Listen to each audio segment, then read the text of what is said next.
हर साल ये अब सूरत हाल ख़राब होती जाएगी। कल मुसद्दिक मलिक का बयान है कि अगले साल 2-3 स्पेल्स मज़ीद इसमें ऐड कर ऐड हो लीजिए, जाए जी। और ये शुरू भी जल्दी होगा मानसून, और खत्म ख़त्म देर भी से देर से देर होगा। से होगा, तो यस। एक तो ये कि हम कैसे इससे फ़ाइट करें, फिर दूसरा ये कि मंगल को जो बारिशें हुई सादिया, स्कूल के बच्चे वो रात 10-10 बजे पहुँचे, और यस। उसके बाद बुध जुमेरात जुम्मा तो हाँ, हो ही गई स्कूल। ना छुट्टी, हाँ। हो गई छुट्टी।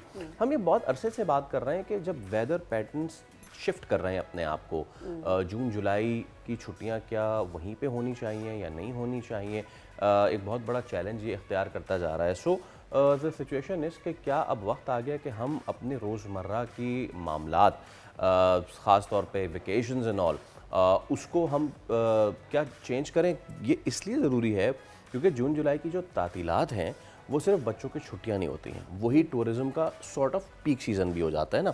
और उसमें हमने देखा कि लोग गए, घूमने फिरने गए, और वहाँ पे वो स्ट्रैंडेड हो गए।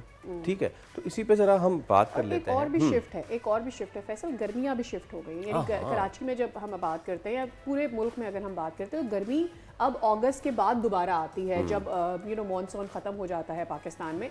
और ऐसे में बच्चों को बड़ी मुश्किल का सामना करना है। जिस गर्मी की छुट्टी उन्हें दी जाती है वो उनकी बारिशों में गुजर जाती हैं, Yeah. एंड देन वही फैसल वाली बात कि ना वो ट्रैवल कर सकते हैं और ना वो मूव अराउंड कर सकते हैं। सो हमारे मौलियात आफिया सलाम हमारे साथ मौजूद हैं, उनसे बात करते हैं। अस्सलाम वालेकुम आफिया, गुड मॉर्निंग, और वालेकुम बहुत शुक्रिया आपके वक्त के लिए।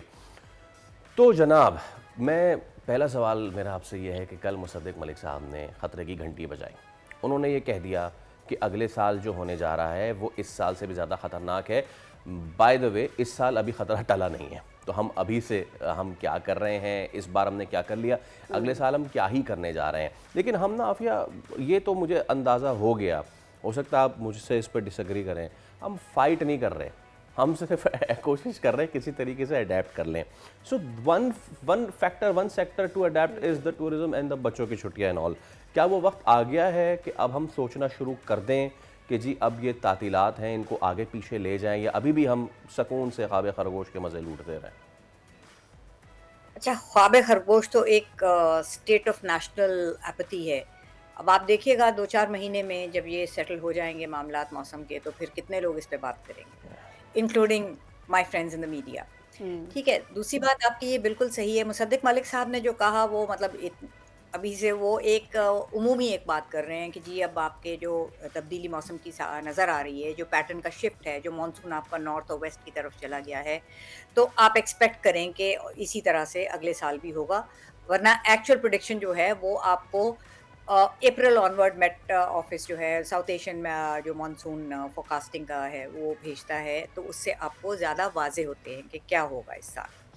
लेकिन उसके साथ-साथ अब आप खुद भी डिटेक्ट कर सकते हैं कि आपकी जितनी ज़्यादा इंटेंस हीट वेव होगी और हर साल वो बढ़ रही है, तो उतनी ही इंटेंसिटी का आपको फॉलोइंग मानसून मिलेगा।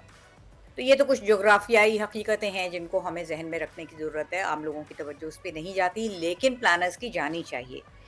जहाँ तक आप कह रहे हैं कि क्या अब वक़्त आ गया है, ये वक़्त अब से बहुत पहले आया था। आप ये देखिए कि एड हॉक बेसिस के ऊपर अभी इस मानसून को ज़रा छोड़िए, आप देखिए कि जब भी जो सेंट्रल पंजाब में जो आपका स्मॉग का सीज़न जी। आता है, अब पिछले 6-7 साल से तो हम देख रहे हैं ना, एड हॉक बेसिस पे जी 1 हफ्ते के लिए स्कूल बंद कर दिए।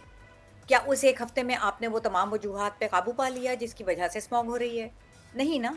तो कुछ दिन के बाद स्कूल खुलते हैं, फिर आपके हॉस्पिटल्स के अंदर से आपको वो स्टैटिस्टिक्स आना शुरू होती हैं कि जी बहुत ज़्यादा लोगों की रेस्पिरेटरी प्रॉब्लम्स हो रही हैं, सीवियरिटी बढ़ रही है, तो फिर से आप कुछ दिन के लिए स्कूल बंद कर देते हैं। तो एड हॉक बेसिस पे आप अपने पूरे एजुकेशनल सिस्टम की टाइमलाइन को नहीं चला सकते।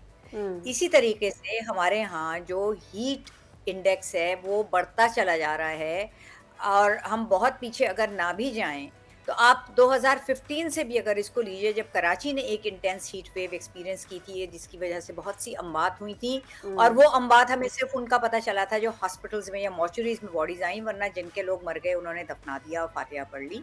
तो आपके पास टोटल वो भी फिगर्स उस तरह से नहीं हैं कि कितने लोगों की तो आपका मई का वो महीना होता है यूजुअली जिसमें आपका हाईएस्ट टेम्परेचर होता है और मई का महीना होता है जब आपके स्कूल्स में फाइनल एग्जाम्स हो रहे होते हैं। यस तो हमारे यहाँ आपको पता है कि कितना प्रेशर होता है बच्चों के ऊपर एग्जाम की परफॉर्मेंस में, कि बच्चा बीमार हो, चाहे हीट की वजह से ना हो, बीमार भी हो तो बच्चे को माँ बाप स्कूल भेजते हैं, टीचर्स उनकी एब्सेंसेस को बहुत सीरियसली आफिया, लेती हैं, इसी उनको साल बच्चे की बच्चियां भला। बच्चियां गवर्नमेंट स्कूल में सेंटर पड़ा बेहोश हो गई थी, इफ यू रिमेंबर। आपके बिजली के ब्रेकडाउन होते हैं और हम ये क्यों अज़्यूम कर रहे हैं कि तमाम स्कूलों में बिजली होती भी है। ठीक है, हम वो अपना एक एलीट बबल से निकले ना, हमारे बहुत से बच्चे ऐसे स्कूलों में पढ़ते हैं जहाँ बिजली का कोई नामो-निशान नहीं है। तो आपके इंटेंस हीट और उसके ऊपर वो बच्चों के जो साइकोलॉजिकल प्रेशर होता है एग्ज़ाम का, that's not conducive to their physical और मेंटल हेल्थ।